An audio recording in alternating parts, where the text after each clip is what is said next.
The rejection ceremony was supposed to break her. That was its entire purpose. Every member of the Ashvale pack knew it. The elders who stood in a solemn line along the great hall's stone wall knew it. The warriors who leaned against their spears and smirked knew it. Even the children who had crept in through the side doors, wide-eyed and breathless with morbid curiosity, knew it. Ilara Cole was an Omega. She had always been an Omega, the lowest rank in a pack that treated rank as everything. No parents to speak of, no bloodline of note, a body that carried a faint, warm scent that most wolves found unremarkable at best and irritating at worst. She had grown up on the edges of Ashvale's community, tolerated the way a spare chair is tolerated, never truly needed, never entirely discarded. And yet, 3 years ago, she had felt the mate bond snap into place with Roan Whitfield.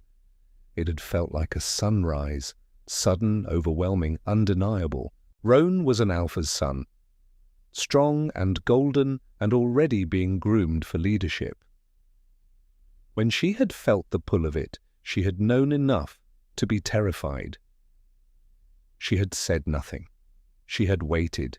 She had waited 3 years for him to acknowledge it. He had spent those 3 years with a series of high-ranking she-wolves, each one a more deliberate statement than the last. And today, with the pack gathered and witnesses formally summoned, he had chosen to make his rejection official. Ilara stood in the center of the hall. The stone floor was cold through her thin boots. She had worn her best dress, a dove-grey thing, a little frayed at the hem, the nicest thing she owned, and she was aware of how inadequate it looked against the backdrop of finery around her. Roan stood across from her. He was beautiful, she thought distantly. She had always known that. He wore his Alpha Heir's sash with easy confidence, and beside him stood Maren Aldgate, a beta female with copper hair and an expression of polished triumph. The elder spoke the formal words. The bond to be severed, the Omega to be released, as if she were livestock. Everyone was watching for the collapse, the weeping, the begging. An Omega in rejection was expected to fall apart. It was practically tradition, the public unraveling, that satisfied some primal need in the audience to see the social order confirmed and reinforced. The low remain low, the high remain high. Roan stepped forward, and his voice rang out with practiced ceremony. I, Roan Whitfield, reject you, Ilara Cole, as my fated mate. The bond between us is severed. You are free. Free. That word, too, dripped with contempt. The hall held its breath. Ilara raised her chin. She did not weep. She did not flinch. She felt the bond sever, a physical sensation, like a cord being cut in the center of her chest, a brief and bright pain, and she absorbed it in silence. She let the pain pass through her like weather. Something inside her, some core of iron she had not known she possessed until this exact moment, held firm.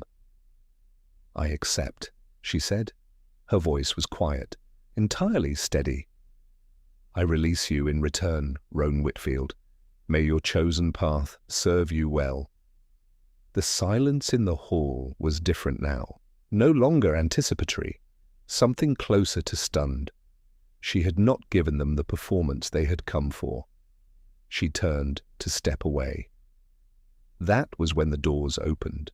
The great doors of Ashvale's hall had not opened like that in living memory. They did not swing. They were flung, both of them, with a force that sent a shockwave of cold air rolling through the gathered crowd. Candles guttered. Someone screamed. The warriors at the walls snapped to attention. The men who entered were dressed in black, each one enormous, each one radiating the kind of controlled power that made the air feel thinner. They moved in formation, and they parted like a current to allow the man at their center to walk forward. King Kalan of the Northern Reaches. Ilara had heard of him the way she had heard of winter and earthquakes, as a force, not a person. He was said to be the most powerful alpha alive. He ruled a territory that dwarfed Ashvale's lands 100 times over. He was rumored to have ended a war by walking to the front of a battlefield and staring at the opposing army until their general surrendered without a single blow being struck. He did not attend minor pact ceremonies. He did not visit Omegaz's rejection rituals. He was here now. He was tall, taller than even rumor had suggested. His hair was dark, his face composed into an expression of absolute neutrality. He wore no crown, but he needed none. Authority came off him in waves, the way heat comes off stone in summer, steady and consuming and impossible to ignore. His eyes, when they swept the room, were a pale and fractured grey, almost silver. They found Ilara immediately. She was still standing in the center of the hall, chin lifted, the echo of her rejection still vibrating in the air around her. She was aware of how she must look, slight, plainly dressed, obviously low-ranking, and she held her ground anyway because she had nowhere better to stand. The king looked at her for a long moment. Something shifted in those silver eyes, something that had no name she could readily assign. He looked at Rowan Whitfield, then back at Ilara, then he said, in a voice that carried to every corner of the room without being raised, "I'll take her." The hall erupted, not in words, in a wave of sound, gasps, murmurs, the scrape of boots on stone as people shifted and leaned and stared. Rowan's face went through several colours in rapid succession. The elder with the formal sash opened his mouth and visibly could not find words to close it with. Kalan walked forward through the noise as if it weren't happening. He stopped a few feet from Ilara. Up close, the neutrality in his expression had a weight to it, an effort, as if composure was something he wore deliberately every day, and had worn so long he had almost forgotten what lay beneath it. "You came for a rejection ceremony," he said. His voice was quieter now, meant for her. "You didn't get one." She stared at him. "I got exactly what the ceremony produced." A flicker of something, not quite amusement, but adjacent to it, crossed his face. "Pack your things," he said. "You're coming with me." Ilara had exactly 4 things to pack. They were loaded into a saddlebag in under 10 minutes. Rowan's voice rose somewhere behind her, and she could hear him arguing with Kalan's men. Something about jurisdiction and precedent, and the fact that she was just an Omega, hardly worth the king's notice. She did not look back. She walked out of Ashvale's gates without looking at any of it, because the only thing behind her was a life that had never wanted her, and she was done turning toward things that did not want her. She was done with that entirely. The Silver Citadel sat at the crown of a ridge that looked down on 3 territories at once. It was older than any pack alive, built from pale stone that turned the color of new snow in winter light. It was not warm, it was not welcoming. It was the kind of place that had been built to endure, not to comfort. Ilara arrived at dusk of the second day. Her escort had been efficient and largely silent, and she had used the time to observe and to think. She observed that the king's men treated him with something beyond loyalty, closer to reverence, and beneath the reverence, something that looked disturbingly like worry. She thought about the way he had looked at her in the hall, and she could not pass it. A woman named Seren was assigned to her. She was small and dark-haired, with quick eyes and a smile that appeared genuine from the first moment, which surprised Ilara after years of practiced unfriendliness. "The king asked me to see that you're settled," Seren said, pushing open the door to a set of chambers that were— Elara looked around, disoriented. Actually beautiful. A fire in the hearth, a bed with real blankets, multiple of them, a window that looked out over the ridge and the valley far below. "Why?" Elara asked. Seren's smile did not waver. He didn't explain. He rarely does. The king did not come to her that first night, or the second. On the third morning, a summons arrived, and Elara was escorted through corridors of pale stone to a study at the citadel's heart. The room was lined with maps and books, a fire burning low in the grate, and Kaelan standing at the window with his back to the door. He turned when she entered. In the grey morning light, she could see what she had not fully registered in the chaos of the hall. He looked tired. Not in the way of a man who hadn't slept. In the way of a man who had been carrying something heavy for a very long time. "I need to explain why you're here," he said. "I thought you might eventually," she said.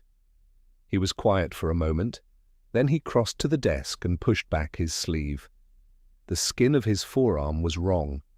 Not visibly wounded, not scarred, but threaded through with something, a faint, crystalline pattern beneath the surface, like frost forming on the inside of glass. It crept from his wrist toward his elbow, and it pulsed very faintly with a cold blue light. Elara crossed the room without deciding to. She reached out and, on instinct, pressed her fingertips to the frost-veined skin. The warmth that leapt from her palm surprised them both. She pulled back. He had gone very still, the way a man goes still when something has caused him pain, and he is choosing not to show it. "That's the first warmth I've felt in 8 months, he said quietly. "What is it?" she asked. "A curse," he said. "Cast by an enemy 2 years ago. It moves slowly. It has been moving faster in recent months." He rolled the sleeve down. "I have had every healer in 3 territories examine me, every mage, every curse cleaner in the known packs. None of them could do what you just did in 10 seconds. "I barely did anything," she said. "You produced warmth," he said.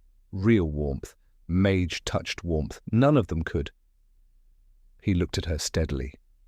"Your pack listed you as an Omega. No magic, no gifts. My pack was wrong about a number of things." Something in his expression shifted, slow as a tide. "It would seem so," he said. "I need your help. I'm offering you protection, title, and permanent residence in the Citadel in return for your cooperation." "Cooperation?" she repeated. "You'd work with my healers. Attempt to find a way to reverse the curse using whatever ability you carry." He paused. "I'm not asking you to do this out of the goodness of your heart. I'm offering a fair exchange." Elara looked at him for a long moment. She thought about the way he had stood in that hall and looked at her, not through her, not past her, but directly at her, which was something she had not experienced often. "All right," she said. "Fair exchange." She did not tell him yet that the warmth she had produced had not been a controlled, deliberate act of magic. It had been a reflex. She had touched his arm, and her body had simply responded to what was there, to the cold, as if the cold was something she was fundamentally designed to counter. She had not known she could do that. But she was beginning to understand that she had never been in the right circumstances to find out what she could do. The weeks that followed were the strangest of Elara's life. She spent mornings in the Citadel's healing chambers with an elderly mage named Orin, who had skin like old parchment and the unfortunate habit of narrating everything he observed. He had been studying the frost curse for a year and had made, by his own admission, almost no progress. Ilara's presence changed that rapidly. When she was near the king, the frost slowed. When she pressed her palms flat against his skin and allowed the warmth to come, something that happened more naturally as the days passed, something she was learning to call deliberately now. The crystalline patterns receded briefly before returning, not a cure, but evidence that a cure was possible. Orin declared on the third week that she was a hearth witch, an old and rare type of magic, all but vanished from the packs, fire and warmth and deep healing running in the blood of certain female lines, usually suppressed in Omega-ranked individuals because the packs had long since learned to distrust power that didn't come with appropriate lineage. Ilara absorbed this information with the flat calm of someone who has suspected for years that the world had more to say about them than it had chosen to reveal. The evenings were something else. Kaelin did not sit with her at first. He ate separately, worked separately, appeared at the healing sessions, and then departed with the same closed-off precision he applied to everything. But there was a library at the Citadel's west end, and Ilara found it on a sleepless night in her second week, and she was there again the third night, and on the fourth night he appeared in the doorway. He said nothing. He selected a book from the shelves near the window. He sat in the chair across the room from hers. He read. She read. Neither of them spoke. But when she looked up an hour later, she caught him watching her with an expression that was not quite neutral, not effortfully composed, just unguarded for a fraction of a second. He looked away immediately. She did not mention it. It became a ritual. 3-4 evenings a week, they shared the library in silence, and the silence was something she began to look forward to in a way she did not immediately examine. Seren noticed everything and said nothing directly, but her smiles had taken on a particular quality. There was also Lord Aldrich, Kaelin's uncle, his regent and chief advisor since the death of Kaelin's father, before Kaelin had come into his full power and claim. Aldrich was elegant in the way that very deliberate people are elegant, nothing unconsidered, nothing unstudied. His hair was silver at the temples, his voice always measured, his attention always apparently benign. He had visited Ilara twice in her first 2 weeks, each time with smooth courtesy, asking after her comfort and her progress, and each time she had felt the hair on the back of her neck rise without being able to name why. "Lord Aldrich has been very generous," she said to Seren one morning carefully. "Lord Aldrich has been very many things for a very long time," Seren said, equally carefully. She glanced at the door. "Be thoughtful about what you share with him." Ilara filed this away. The first crack in Kaelin's composure came 4 weeks in, on a night when the frost worsened. She found him in the healing chamber alone at midnight. He was standing over a basin of water, and his forearm was submerged to the elbow, and she could see from the doorway that the frost had spread, not just to his elbow now, but past it, toward his shoulder, an angry web of cold light pulsing in the dark. He heard her enter, and did not look up. "You shouldn't be here," he said. She crossed to him without stopping. She took his arm from the water without asking permission, pressed both her hands to the frost-covered skin, and she pushed the warmth outward, harder than she had tried before, because she could see from the look on his face that he was in real pain and had been for some time. The frost retreated. It took longer than before, more effort. She was shaking slightly when it finally pulled back to its usual boundaries, and her hands were trembling with the expenditure of it. She didn't let go. Kaelin looked down at her hands, then at her face. "You're spent," he said. "I'm fine," she said. "You're not." And then, with the same decisive authority he applied to everything. He sat down on the bench beside the basin and guided her down next to him. He did not release her hands. She looked at that, at his fingers wrapped around hers, with the sense that something significant had happened without anyone formally declaring it. "How long has it been spreading?" she asked. 3 weeks? He stared at the wall. "It usually stabilizes. It hasn't this time." "Why didn't you tell Orin?" A pause, then very quietly. "Because Orin would have increased the sessions and reduced the time in the evenings." She turned to look at him. He was still looking at the wall. His jaw was tight. "The evenings," she repeated. "In the library," he said, very carefully. "It helps." "The warmth helps," she said. "Not only the warmth." He said it as if he were reading a sentence in a foreign language.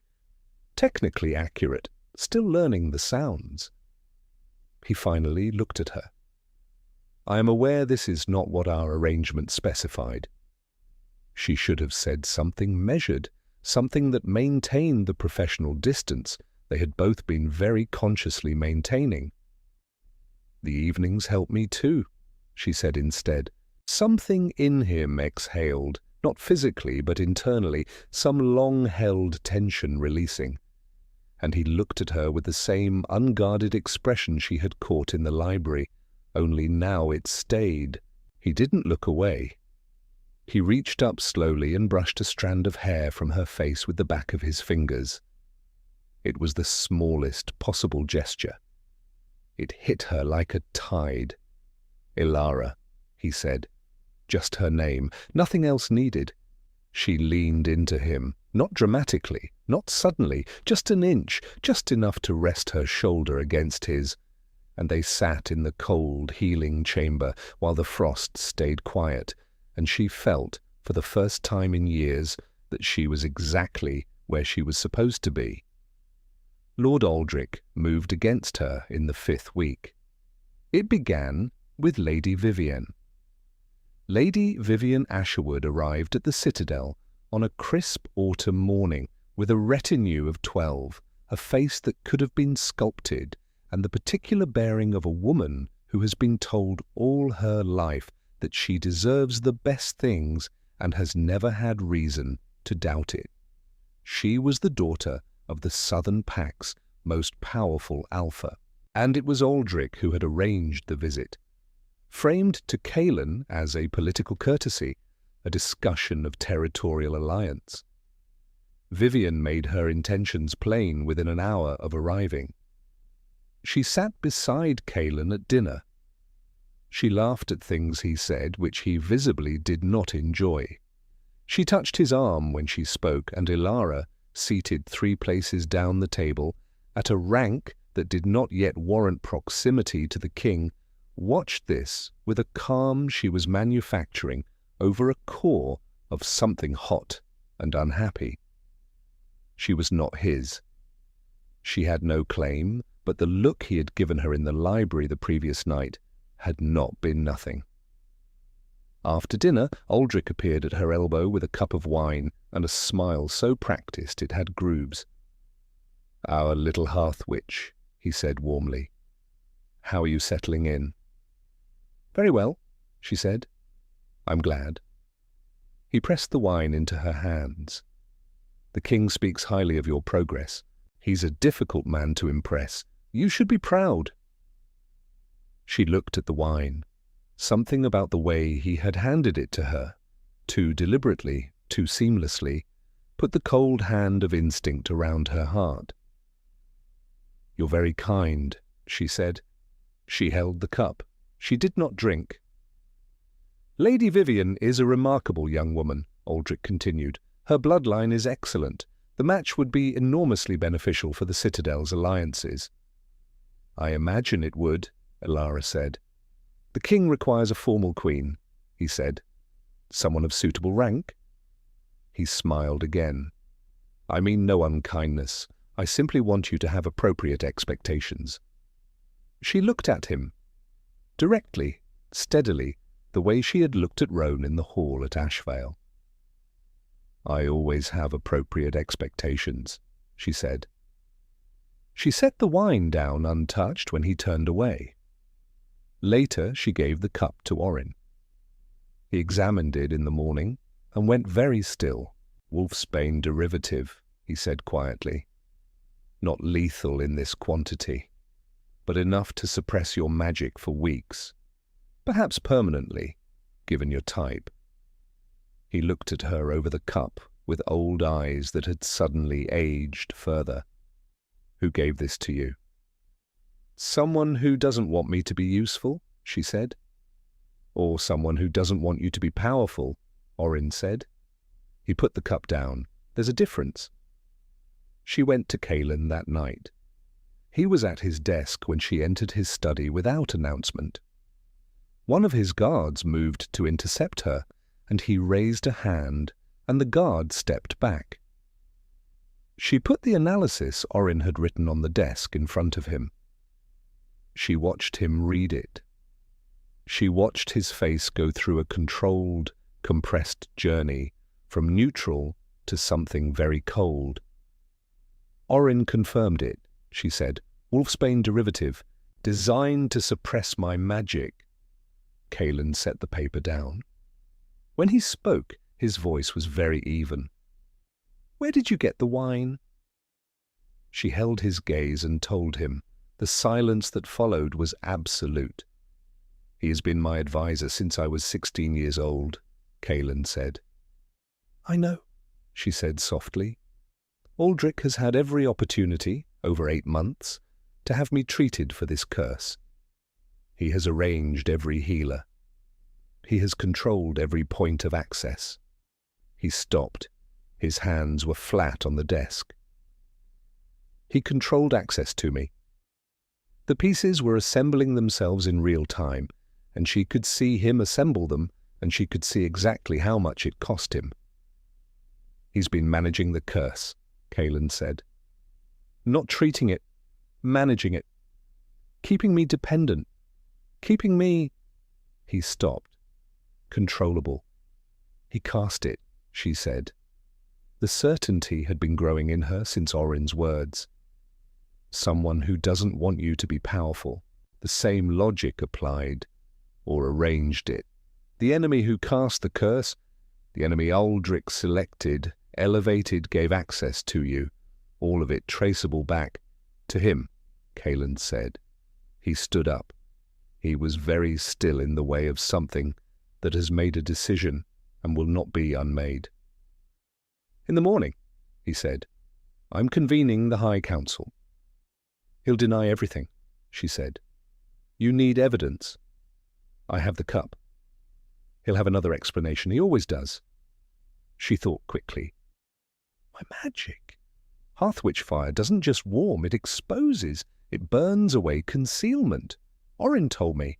I haven't tried it. But if I can channel it during the council, I can make what he's hidden visible." "That's untested," he said. "So was everything else I've done here," she said. He looked at her for a long, weighted moment. Then he came around the desk and stopped in front of her, and he raised his hand and cupped the side of her face the way a person holds something they value and are afraid of losing. "If this goes wrong," he started. "It won't," she said. "Elara." His thumb traced her cheekbone. "If it costs you something, if the magic costs you, then it costs me," she said. "You're worth it." She watched him absorb that. She watched something that had been sealed for a very long time begin to open in his expression. He kissed her. Not tentatively. Not like a man who was unsure. Like a man who had been thinking about it for weeks and had finally stopped finding reasons not to. It lasted a long time. When it ended, he kept his forehead against hers. "After tomorrow," he said. "When this is finished, we need to talk about what this is." "We do," she agreed. "I know what I want it to be," he said. "I know what I want it to be too," she said. They stood together in the quiet of his study, and the frost on his arm was barely visible, barely there, pulsing faintly in the firelight. The High Council convened at dawn. The great chamber of the Silver Citadel was built for occasions exactly like this. High walls, high windows, a long stone table at which the kingdom's most powerful figures sat, and at its head the king. Elara stood at the room's edge, positioned at Kaelin's request. Not at the table, visible, but not yet prominent. Aldrich arrived with his customary composure. He took his seat at Kaelin's right hand, the seat he had occupied for years, the seat of trusted counsel, and he unfolded a leather folio and looked up with the expression of a man who believed himself entirely secure. He did not look surprised to see Elara in the room. This told her something. Kaelin placed the cup on the table. He placed Orin's analysis beside it. He said quietly, "I'd like you to explain this." Aldrich looked at the documents. He was silent for precisely the right amount of time, not too short, not too long. And then he said, with measured sorrow, "I had feared something like this might happen. The girl has been in the Citadel a short time, and already—" "Don't," Kaelin said. Aldrich shifted smoothly. "The analysis is flawed. Orin is elderly and his methods are outdated. What he identifies as a wolfsbane derivative is likely a common herbal sedative, something to help her sleep. He says it was designed for her specific type of magic," Kaelin said. "He says a great many things." Aldrich's voice was still perfectly modulated, still warm, still avuncular. "My king, I have served this family since before you were born. I have dedicated my life—" "Stop!" Elara said. Every head in the room turned. She had not planned to speak yet, but she could feel something rising in her. The warmth, the fire, the hearth-witch power that had been building since she had stopped suppressing it. And it was responding to the lie in Aldrich's voice the way it had responded to the frost on Kaelin's arm. An instinctive counter, a fundamental opposition. She walked to the center of the room. "You have been lying for 8 months," she said to Aldrich, "about the curse's origin, about the treatments, about the progression." She looked at the council members around the table. He arranged the affliction to keep the king weak. A weak king needs strong counsel. Strong counsel with sufficient control becomes functionally a king. "This is absurd," Aldrich said, and for the first time, the smoothness had a crack in it. "She is an Omega Hearth-witch from an irrelevant pack who has been here 5 weeks. Show them," Elara said to Kaelin. He rolled up his sleeve. The frost was visible, the pattern of it, the blue cold light threading from his wrist toward his shoulder. The council chamber went very still. Elara placed both hands on Kaelin's forearm. She found the warmth in her chest, that vast and untapped reservoir she had spent years not knowing she carried, and she opened it. The fire came. Not destructive fire, not burning. The hearth-witch fire was something older and more precise, a light that revealed rather than destroyed, that moved across Aldrich's meticulous deceptions the way sunlight moves across a room, illuminating everything that shadows had hidden. It rose from her palms and flooded the frost on Kaelin's arm, and as it did, images formed in the light above the table. Not her doing, not a choice, but the fire's truth-revealing function working as it had been designed to work. Centuries of magical memory in her blood, acting on instinct.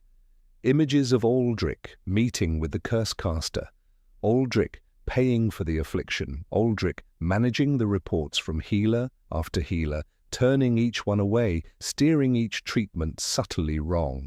The council chamber erupted, and then the frost cracked. The crystalline patterns split and split again, and the blue light turned gold. and then it was gone. Entirely gone.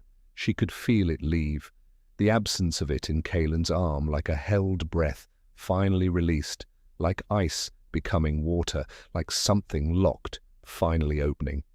She felt herself falling. The expenditure of it hit her all at once, the full force of what she had poured out, the months of banked power finally discharged in a single, sustained effort.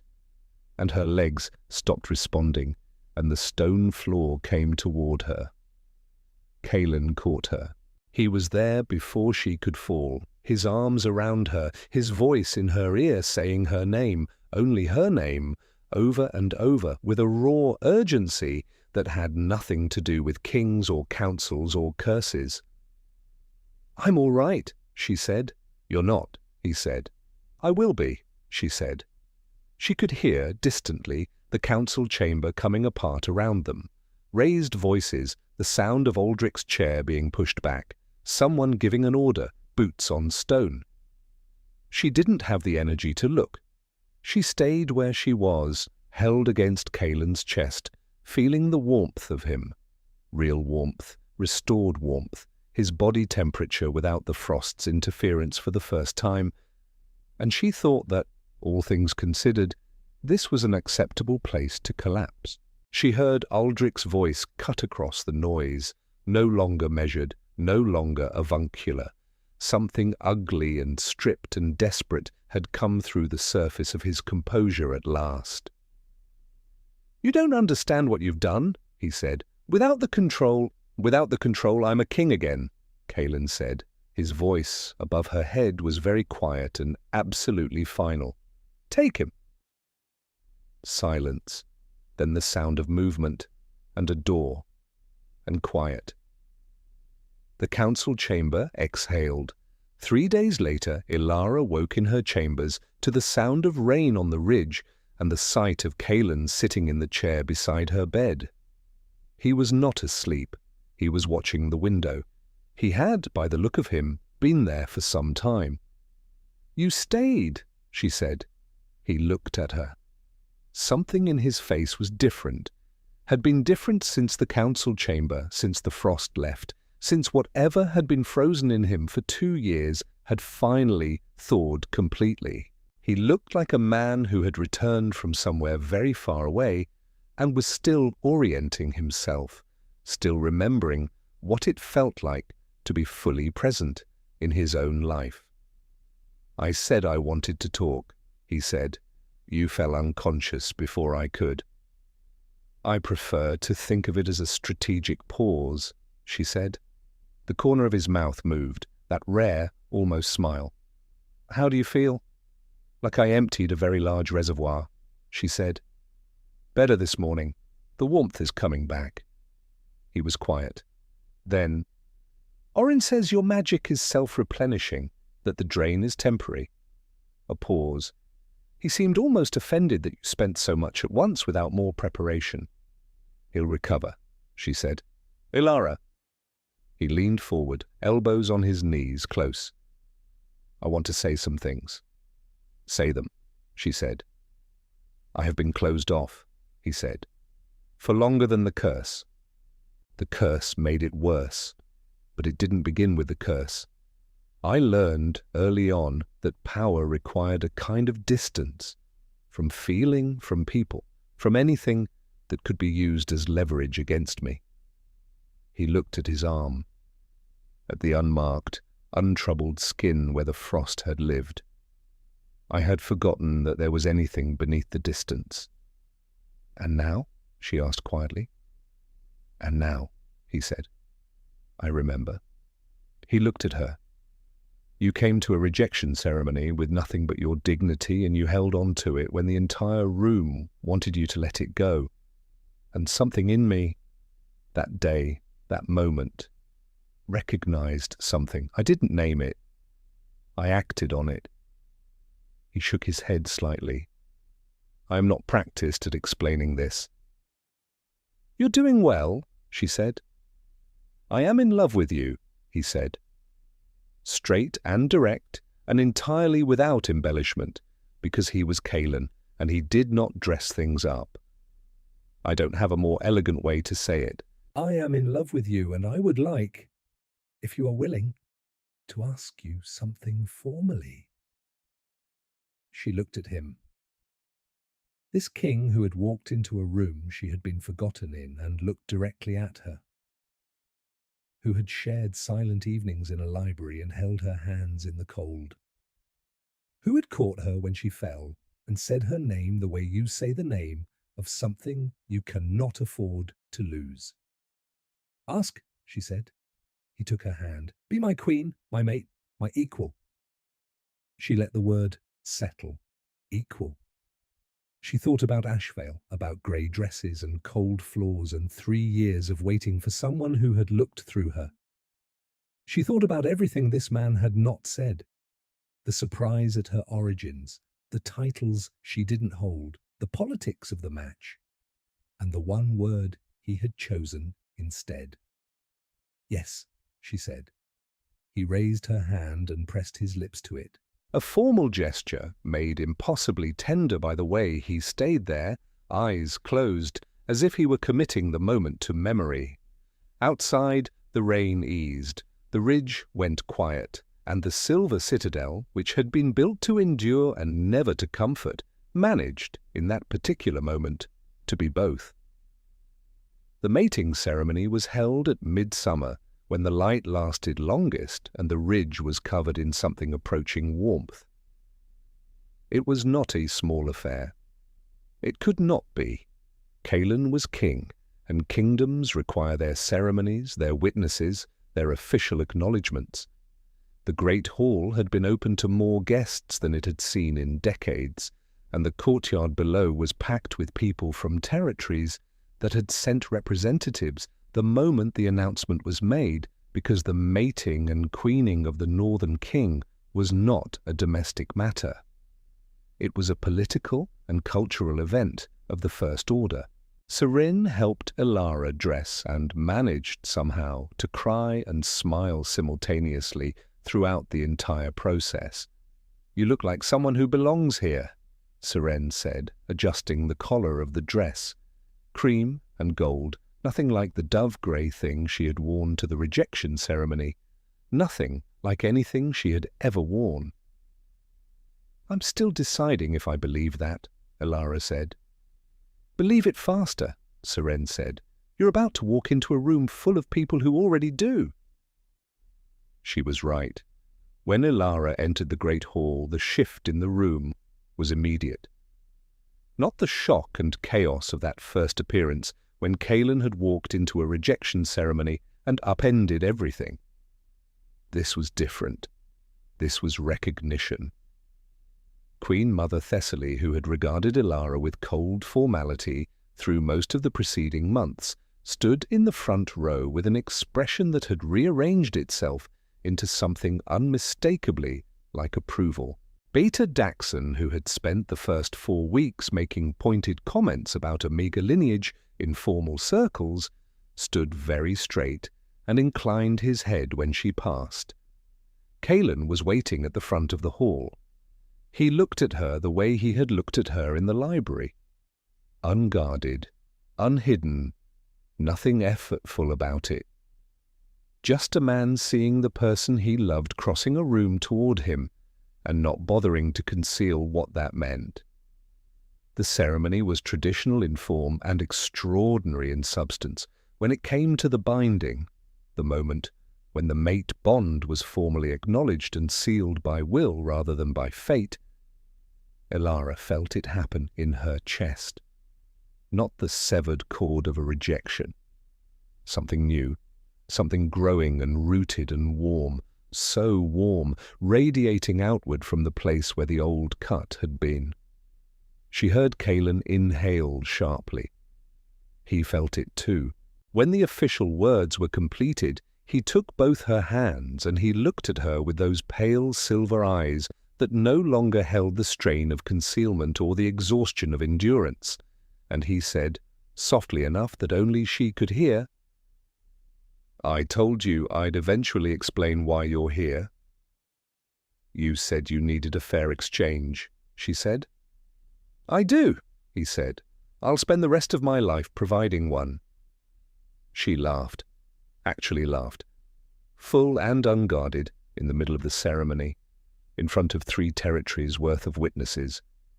And he smiled, a real one, rare and devastating, and the room erupted.